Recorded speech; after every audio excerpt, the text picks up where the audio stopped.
Pemirsa apa kabar? Selamat bergabung dalam Warta Berita PTS tanggal 6 Juli.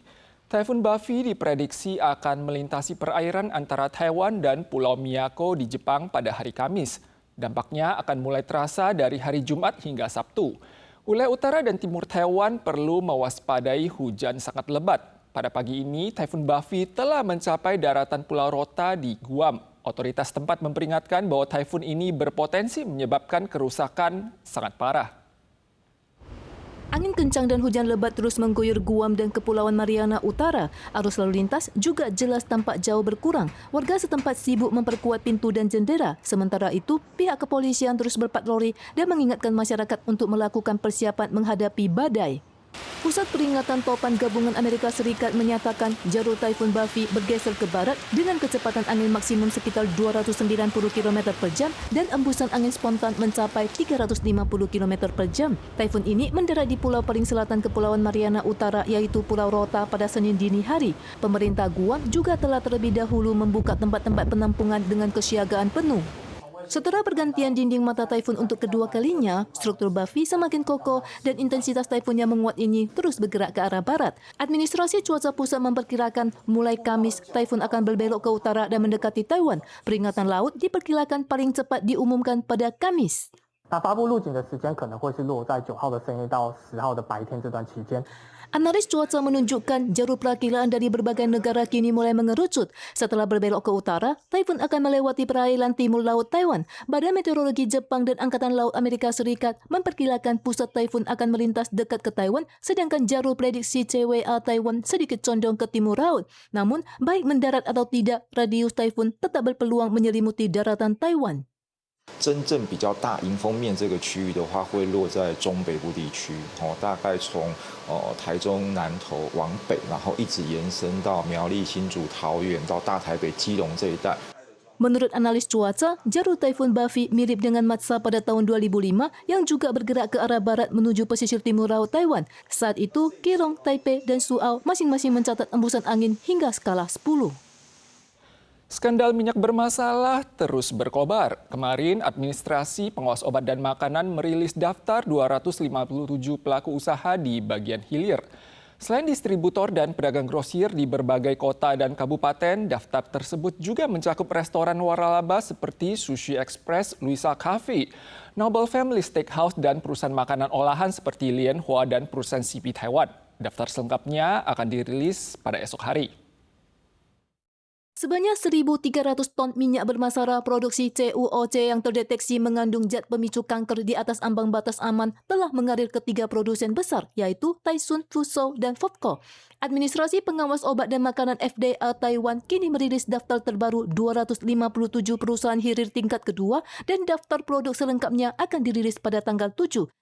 Otoritas berwenang telah memerintahkan penarikan total produk minyak dari 3 produsen utama tersebut. Sementara untuk 257 perusahaan hilir tingkat kedua, semua produk minyak oplosan dengan kandungan minyak bermasalah lebih dari 20% wajib selesai ditarik dari pasaran sebelum tanggal 6. Bagi produk di bawah 20%, meskipun tidak wajib ditarik, informasinya harus diungkap secara transparan kepada publik. 因为这个原型油这个还是以油的原型样态贩售的商品，也都预防性下架，然后去先检验合格之后再上架。 Terkait sumber masalah, Departemen Kesehatan Kota Taichung menduga hal ini berasal dari bahan baku kedelai asal Brasil. Kontaminasi tersebut diperkirakan terjadi karena kadar air yang terlalu tinggi atau proses pemanggangan yang kurang sempurna. Hasil sidik di kota Taipei menemukan 12 supermarket dan jalur grosir, 2 hotel restoran, serta 42 sekolah telah memberi produk dengan nomor batch bermasalah. Menanggapi skandal minyak beracun ini, Presiden Lai Ching-te pada tanggal 6 menegaskan tidak ada ruang kompromi untuk kebijakan keamanan pangan dan beliau memerintahkan agar pertanggungjawaban diusut tuntas tanpa ampun. Petugas kepolisian yang sedang berpatroli dimintai bantuan oleh seorang wanita asal Myanmar yang berada di dalam tos serba. Diakui bahwa ia dan sejumlah wanita Myanmar lainnya telah ditipu untuk menjadi wanita penghibur di Taiwan. Lewat penelusuran lebih lanjut, polisi berhasil menyelamatkan 9 korban wanita dan menangkap 18 tersangka. Polisi menyelamatkan 9 wanita asal Myanmar yang dipaksa menjadi wanita penghibur. Kasus ini terkuak setelah seorang korban berhasil meloloskan diri dan berlari ke sebuah tos serba dan meminta bantuan polisi. Sindikat perdagangan manusia ini diduga didukung oleh sebuah kelompok kriminal sejak 2024 yang menggunakan iklan di medsos dan menjanjikan upah tinggi dan tiket pesawat gratis untuk memikat wanita dari Myanmar dan Thailand. Setiba di Taiwan, para korban dibebani utang sebesar $180.000 dan dikurung di sebuah kompleks apartemen di distrik Sanchong. Sementara oknum memeras keluarga korban menggunakan video seronok dan menggelapkan seluruh upah hasil kerja keras mereka. Untungnya, Satgas berhasil meringkus ke-18 tersangka sekaligus melumpuhkan jaringan kriminal lintas negara tersebut. Mengantisipasi suhu panas ekstrim, wilayah Taipei Raya dan Kaohsiung memulai uji coba pemasangan sarana peneduh di persimpangan jalan dan trotoar. Namun Menteri Lingkungan berpendapat bahwa pemasangan sarana peneduh semacam ini hanyalah langkah jangka pendek. Sedangkan solusi utama untuk memperbaiki kondisi lingkungan bersuhu tinggi adalah dengan menanam pohon.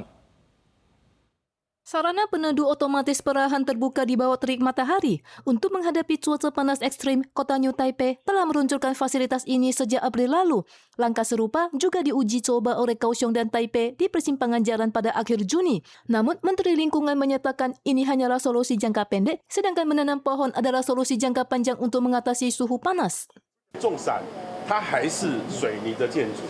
我们的水泥建筑就是太多，就是一个短时间的、短期的一个做法，它其实没有办法长久，没有办法解决我们现在高温的问题。只有种树才可以解决高温的问题。 Akibat pemanasan global, suhu ekstrim kini sering melanda selama musim panas. Mengenai efektivitas antara memasang payung peneduh atau menanam pohon, masyarakat ternyata memiliki pandangan yang berbeda. 伞会比较好，因为还有雨天也要考虑进去。十字路口转角的话，你尽量视线是长，就是明亮的。风太大，他们伞就没办法开了。对，就等于就是没有一些遮阳的效果。对，然后树的话就比较没有这种天气跟风向的一些影响。 Kementerian Lingkungan menyatakan suhu perkotaan di masa depan berpotensi menembus 40 derajat Celcius. Suhu tinggi bukan lagi sekadar angka statistik, tetapi juga berkaitan dengan kesehatan publik dan keselamatan kerja. Oleh sebab itu, pemerintah daerah diimbau memprioritaskan penataan ruang hijau dan penanaman pohon sebagai solusi jangka panjang. Tanggal 4, Iran memasuki masa berkabung nasional selama 6 hari untuk mengenang mendiang Ayatollah Ali Khamenei.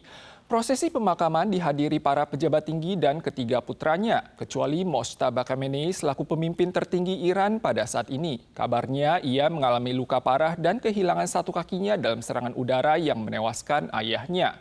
Kini ia mengalami koma dan bergantung pada ventilator. Tengah 5 malam, Masjid Agung Imam Khomeini di Teheran terus dipadati peserta upacara pemakaman mantan pemimpin tertinggi Iran Ayatollah Ali Khamenei. Acara berkabung selama 6 hari ini diperkirakan akan dihadiri oleh 15 juta warga Iran. Khamenei tewas dalam serangan udara gabungan antara Amerika dan Israel tanggal 28 Februari lalu. Upacara pemakamannya sempat tertunda selama 4 bulan. Sejumlah pejabat tinggi, termasuk Presiden Iran dan ketiga putra Khamenei menghadiri upacara, kecuali Mojtaba Khamenei selaku penerus jabatan ayahnya yang hingga kini tak tampak batang hidungnya. Pemirsa sekalian, sekian Warta Berita dari PTS. Kita susul lagi di lain kesempatan. Sampai jumpa.